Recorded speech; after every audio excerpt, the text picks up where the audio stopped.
Hey everybody, we're finally back after way too long.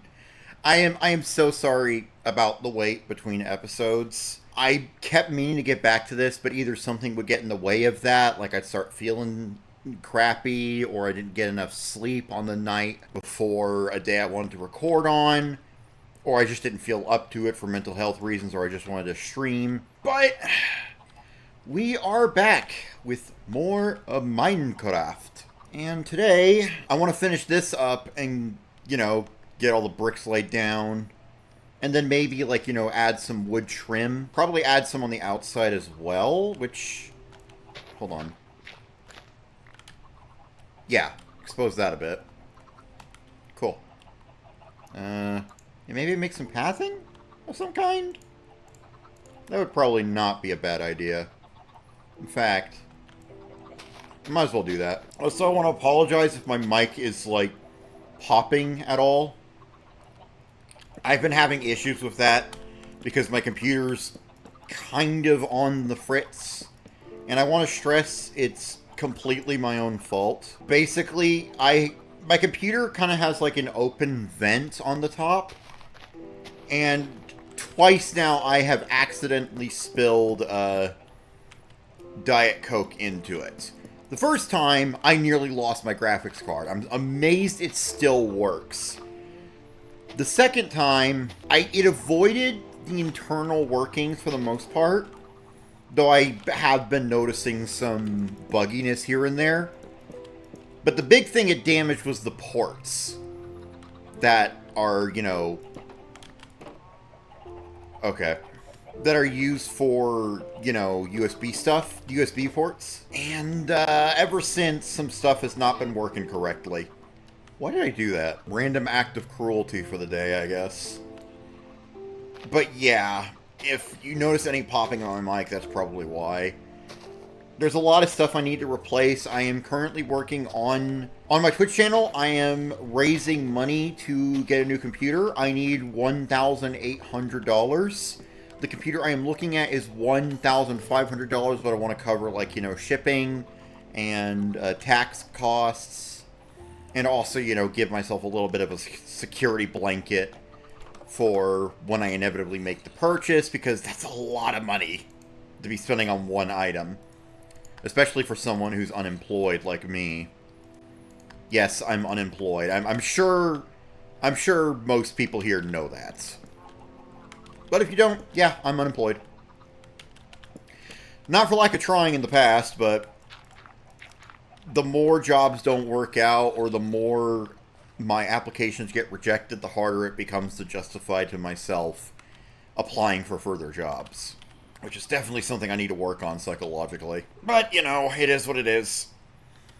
I have also been considering adding some mods to this. I would start with quality of life stuff, little things, that mod that makes it so you can chop down trees in one go. Preferably the one where they, fall over and it takes up a huge chunk of durability. It takes about as long as it would take to chop each log individually. I really like that one because it feels balanced to me. It's more convenient, but it still takes about the same amount of time. And it's not a complete cop-out. And what are bros doing? But I'm also thinking, maybe a better combat mod of some kind. A specific one that, adds dungeon-style combat. Which is probably one of my favorite Minecraft mods in, general. Because it makes the combat aspect of Minecraft so much better in so many ways. I don't understand people, okay, look, I get personal preference is a thing, and I shouldn't discount that. But I don't understand people who like well, not new, because it's been a while since it was introduced, but, the current combat.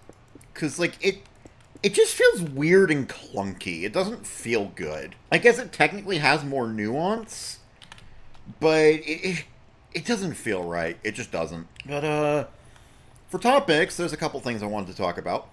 First of all, I've been losing weight. Yeah, ever since I dropped DoorDash, I have steadily been losing weight. It has not been an easy process, I will say that. Granted, something like this never is easy, is it? 4, yeah. 1, 2, 3, 4. 1, 2, 3, 4. 1, 2, 3, 4.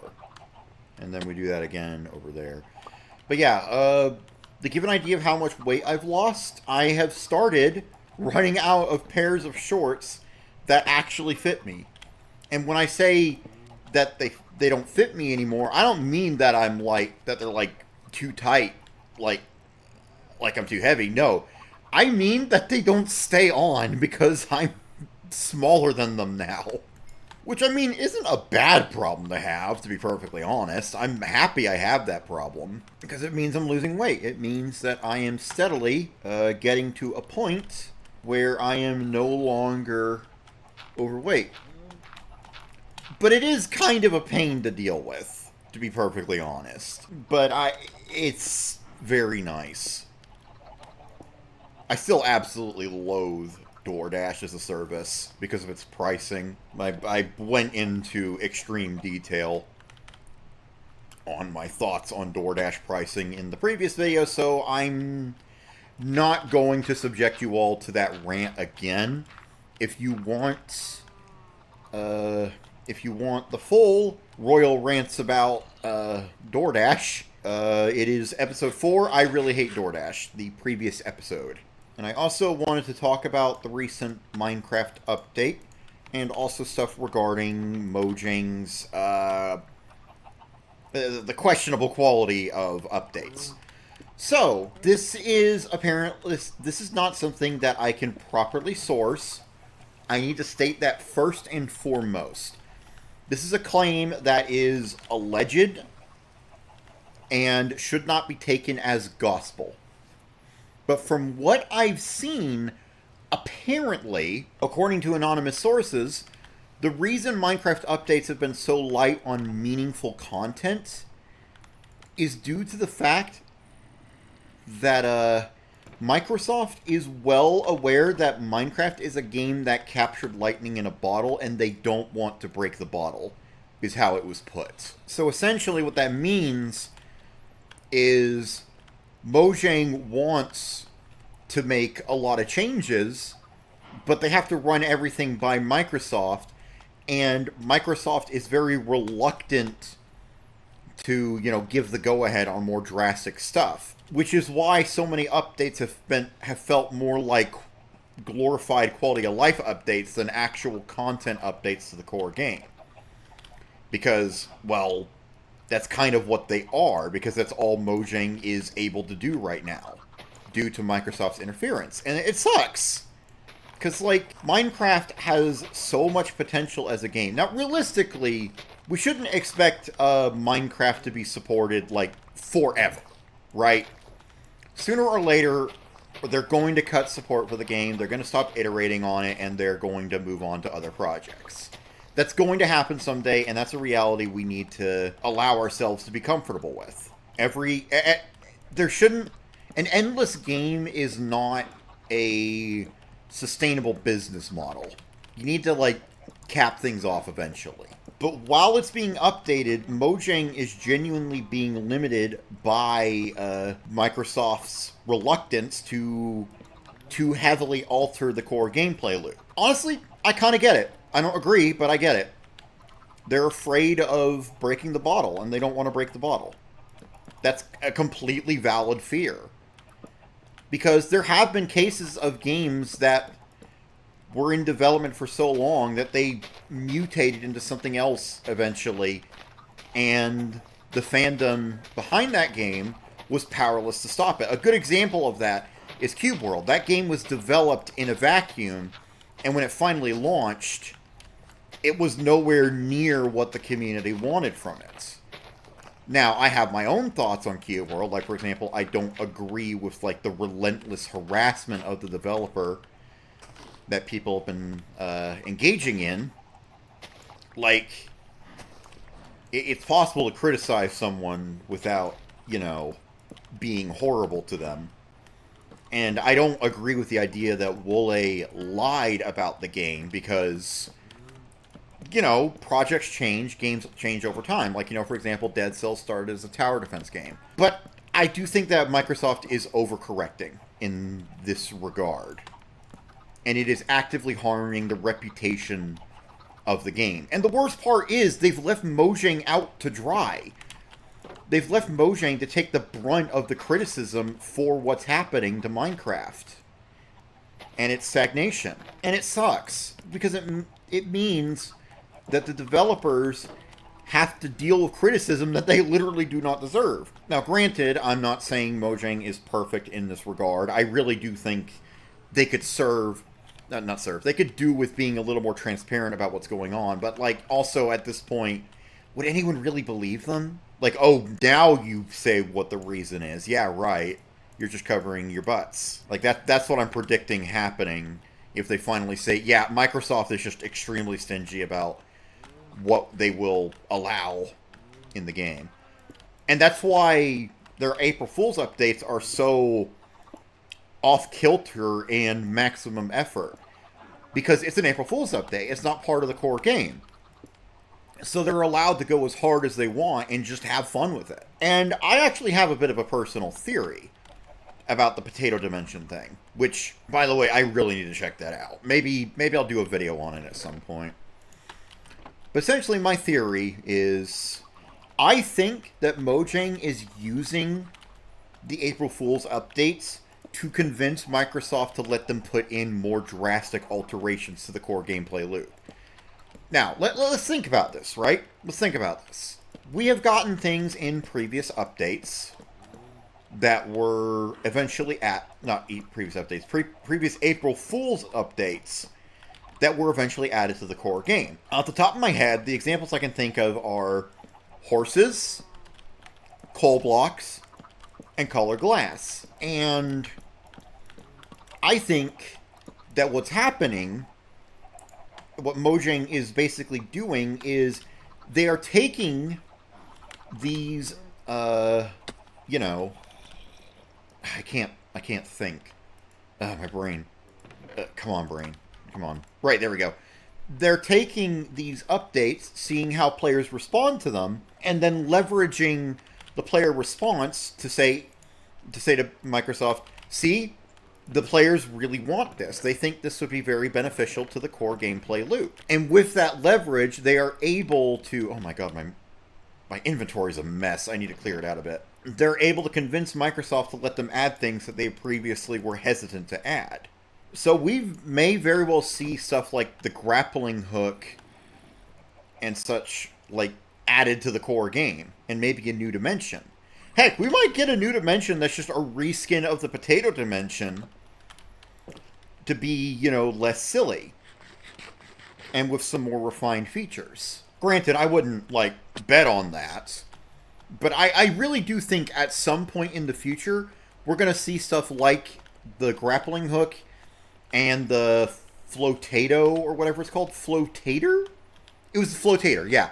That thing would be awesome to have in core Minecraft. I've seen some people protest the idea of adding the flotator to the core game because, we can already do it with redstone machines. But, redstone machines are incredibly janky, noisy, and clunky to set up. Whereas having a dedicated device for it would streamline the process and make those kind of machines more accessible, and it would also allow us to build more visually impressive machines that aren't dripping with redstone everywhere, like slime blocks and pistons and redstone blocks and all that. So it would be, it would be really good for the creative aspect of Minecraft. Don't get me wrong, finding creative solutions for problems and operating within limitations, that's important. For example, I think a good example of using restrictions to create something creative, a really good example of that is Chasm the Rift, which is an old FPS game released after Quake, I want to say, that had like, 3D models for, enemies, weapons, characters, and some environmental elements. But the core layouts of the levels were made in the same way you would make a Doom level, where like, it's lines drawn in a 2D image. Since when can that spawn naturally? Unless it can't, and I put that there. That's odd. Yeah, it's like the maps are lines. The levels are flat in terms of their like, vertical geometry, but it uses 3D modeled assets to add more environmental detail. Like, for example, girders on the walls, big pipes that you can walk through, levers, stuff like that. Like, it goes out of its way to work around the restrictions of its own engine in order to sell an illusion that you're occupying real 3D space. And I think that's brilliant, because they didn't have an engine that could produce a real 3D space.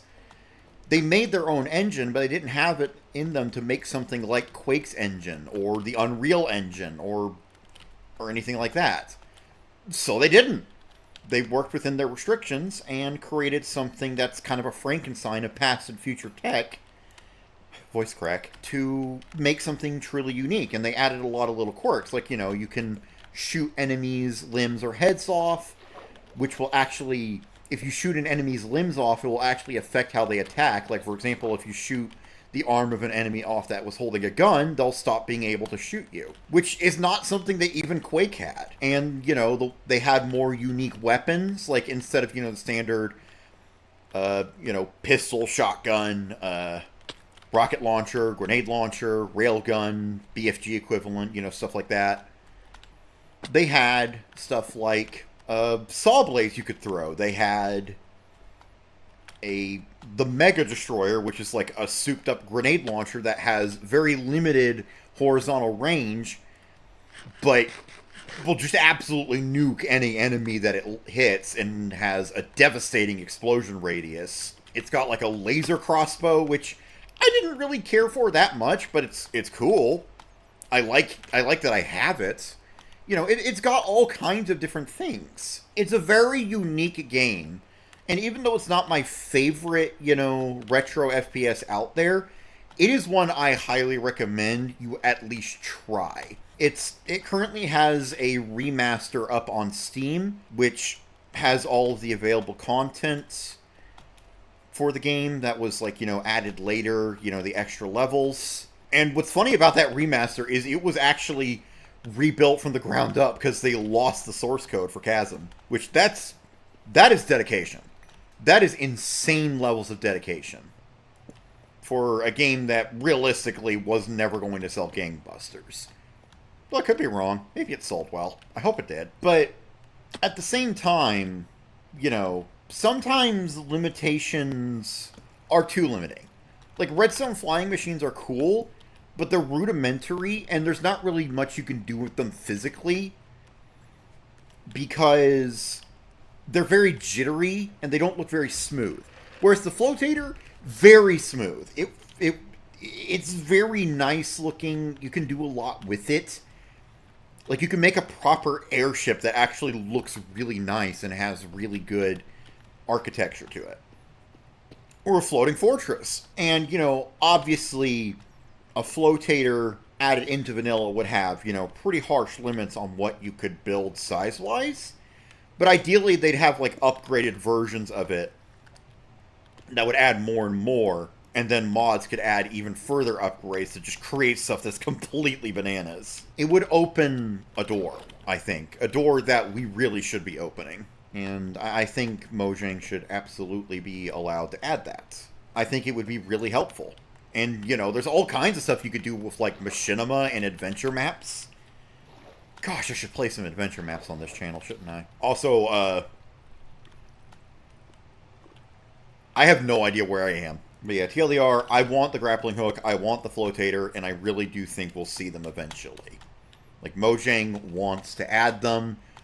and they put them in the update, in the April Fool's update, to test the waters. That's my theory, at least. What do y'all think? You know, let me know in the comments. Give your opinions. I'd love to hear them. Also, I bit my tongue. Ow. Oh, I've recently been playing another Crab's Treasure, which is honestly very good. It took me a bit to... I've noticed this happens to me sometimes, where it'll take me a bit to get into the groove of something, whether it be a book or a movie or a TV show or a video game. Usually happens with video games. But then eventually it just clicks with me, and I start really enjoying myself. That also happened with Sekiro, I believe. Like, it took me a while to get to grips with the idea of deflecting over dodging primarily, and for a lot of the fights in that game up until I internalized that deflecting was the primary way to go, and dodging was a last resort positioning tool, I was miserable. Flat out. I was miserable in that game. But then eventually, you know, I got some upgrades, I beat some bosses, and that long-arm centipede dude that does, like, the flailing moveset, I realized that deflecting him just trivializes him if you learn the timings. And that's when it finally clicked. And I really do think that's why that boss exists. It's there to... Well, is it a boss or just a mini-boss? I don't know. I count it as a boss because, like, a fog gate would appear. But I really do think that boss exists to drive home to the player that deflecting is your primary tool. Because they had to know that people would be going into a third-person action game made by From Software and playing it like a Souls-like. And From Software knew, okay, we gotta nip this in the bud, because this is not a Souls-like. This is a completely different sort of game. Has some Souls-like aspects, but it is not a Souls game. So they put in, you know, a bunch of enemies that you could reasonably beat by dodging. Right? Like, you can reasonably beat them with dodging and stealth and stuff. And, like, even with that, even doing that, I still enjoyed some of the fights. For a good chunk of it, I just was not really enjoying it. Because I was still in a Dark Souls mindset. And then it clicked. And it became a wonderful experience. I still need to finish it. I got stuck at the final boss and ended up taking a break. But I took too long of a break, and now I'm out of practice, so I might as well just start the whole game over again. Go in with, like, you know, a fresh mind and a renewed perspective on what the game expects of you. Because once you understand what Sekiro is trying to do, it actually isn't that hard. I mean, it's difficult, sure. It's absolutely difficult, but it gives plenty of leeway with the deflecting. I have no idea where I am, dude! You know what, I have keep inventory on. I'm gonna commit seppuku. I'm suddenly realizing I have completely forgotten what I was talking about. Oh, yeah! Another Crab's Treasure. Yeah, it took me a bit to click with the game. But once I did, it's turning out to be a lot of fun. Ugh. I need to get back to it. It's been a few days since I played it because I've been, like, you know, working on some personal projects. I highly recommend it. It's definitely a more light-hearted Souls-like, but it's not, like, completely silly. It starts off that way, but then it sharply dives into nightmare territory after, like, the first couple of zones. So if you're looking for something to whet your appetite while you wait for Shadow of the Erdtree, another Crab's Treasure is quite a good game. It's fun. I think my only gripe with it is I wish there were more weapons. Like, you have the fork, which acts as, like, a sword. Oh! And then you have the ability to impale items, certain items that you can wear as armor on the fork later, which will turn it into a scrap hammer, which has limited durability before the item on the end of it breaks, but while it's there... Oh, I got a carrot. While it's there, it offers increased damage, while, you know, also having more poise, but also offering slower swing speed. It is actually an incredibly fun and useful ability, and I think unlocking that was what finally caused the game to click for me. But I do wish there were more weapons. Like, you know, maybe a greatsword that was like a kitchen knife or something. Or a spoon or something that acts as like a spear. You know, stuff like that. You know, there's potential. A spoon that acts as a spear or something. Maybe a needle that... like, or a thumbtack or something that acts as a dagger, or rapier rather. there's a lot of potential. And if the developer releases any DLC, they need to add more weapons, in my opinion, because having more weapon variety would help a lot, I think. And when I say weapon variety, I don't mean like 500 different versions of the same weapon that have different stats. Which, is a valid approach, but it's not what I'm thinking. No, I'm thinking more along the lines of what Bloodborne does, where it's every weapon has a unique move set, but there's not as many of them as in, say, Lords of the Fallen, or Dark Souls, or Elden Ring. Like, I think Bloodborne has something like 20 weapons? 24? Something like that? I don't remember. But it has a limited weapon roster for a very good reason. Hold on, I'm going to try something. Why are these so expensive? Like, I feel like you should get more trapdoors for 6 pieces of wood, right? Whatever, this should be enough to give an idea of what I'm getting at.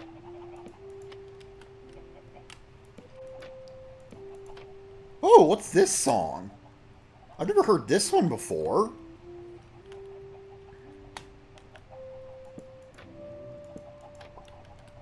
Oh, it's kind of pleasant. Hold on.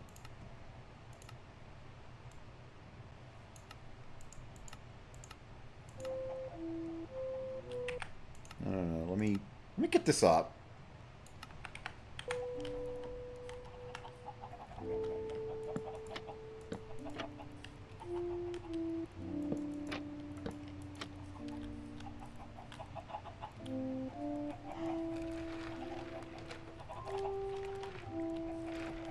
What do y'all think?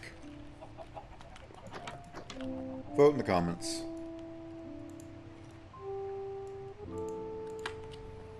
What is this song? It sounds really nice. Like, really nice.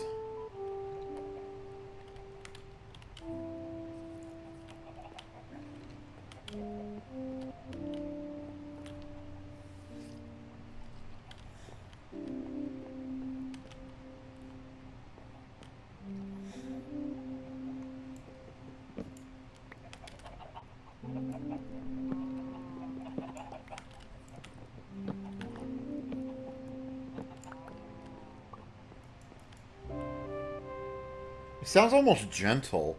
You know what it reminds me of? It reminds me of an Animal Crossing song. It makes me think of, like, something from... what was it? City Folk? The Wii one. The one on the Wii.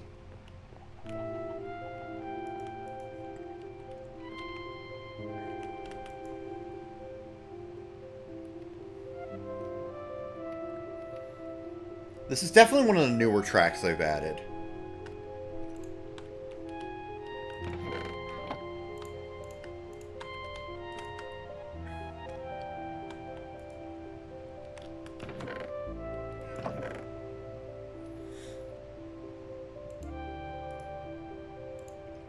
You know what I should do?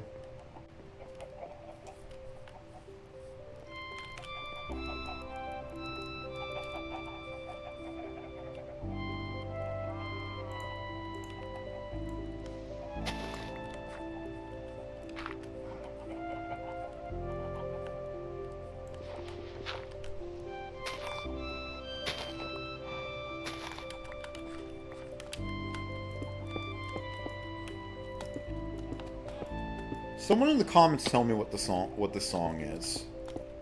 Because this is...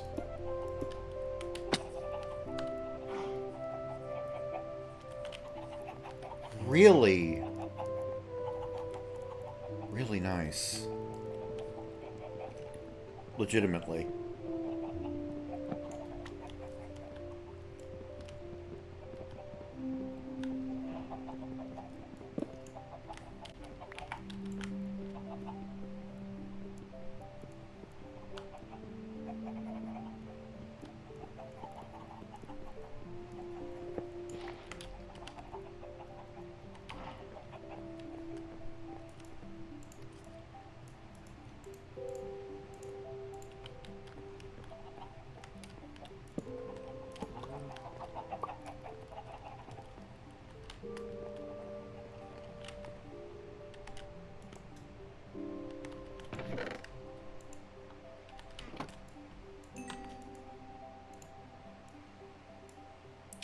I'm sorry I'm being quiet.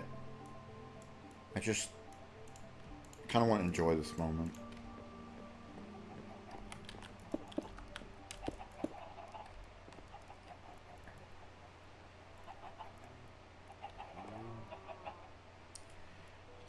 That was really nice.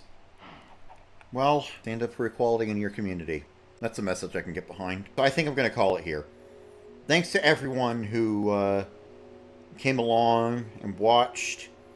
I'm definitely going to try and get more of this out. And I hope you all had a wonderful time watching this. Thank you all so much for watching. Stay safe out there, everybody. Goodbye.